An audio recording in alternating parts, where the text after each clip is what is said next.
Exodus chapter 14. Then the Lord gave these instructions to Moses: Order the Israelites to turn back and camp by Pi Hahiroth between Migdal and the sea. Camp there along the shore across the Baal Zephon. Then Pharaoh would think the Israelites are confused. They are trapped in the wilderness, and once again I will harden Pharaoh's heart, and he will chase after you. I have planned this in order to display my glory to Pharaoh and his whole army. After this, the Egyptians will know that I am the Lord. So the Israelites camped there as they were told. When word reached the king of Egypt that the Israelites had fled, Pharaoh and his officials changed their minds. What have we done letting all these Israelite slaves get away?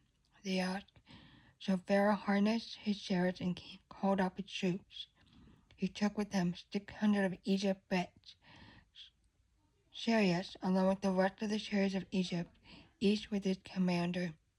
The Lord hardened the heart of Pharaoh, the king of Egypt, so he chased after the people of Israel who had left, with fists raised in defiance.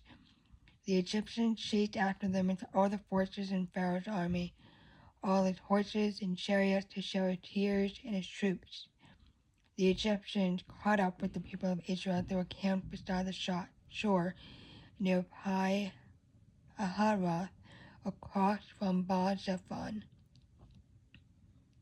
As Pharaoh approached, the people of Israel looked up and panicked when they saw the Egyptians overtaking them. They cried out to the Lord, and they said to Moses, "Why did you bring us out here to die in the wilderness? Weren't there enough grain for us in Egypt? What have you done to us? Why did you make us leave Egypt?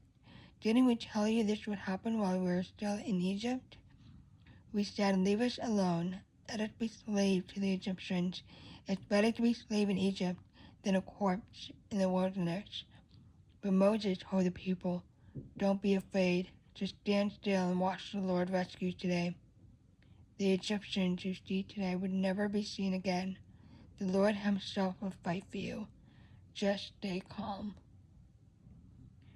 Then the Lord said to Moses, 'Why are you crying out to me? Tell the people to get moving. Pick up your staff and raise your hand over the sea. Divide the water so the Israelites will walk through the middle of the sea on dry ground.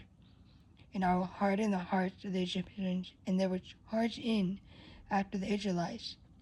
My great glory will be displayed through Pharaoh and his troops, his chariots and his charioteers, when my glory is displayed through them.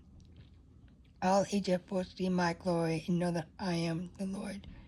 Then the angel of God, who had been leading the people of Israel, moved to the rear of the camp. The pillar of cloud also moved from the front and stood behind them.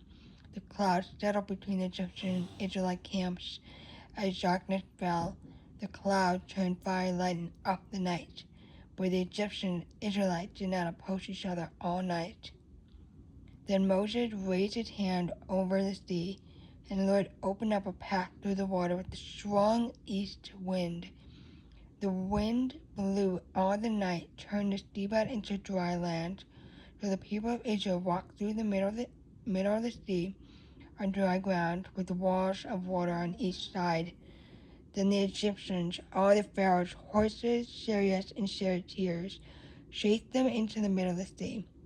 But just before dawn, the Lord looked down on the Egyptian army from the pillar of fire and cloud, and he threw their forces into total confusion.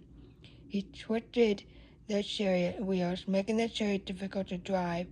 'Let's get out of here, away from these Israelites,' the Egyptians shouted. 'The Lord is fighting for them against Egypt.'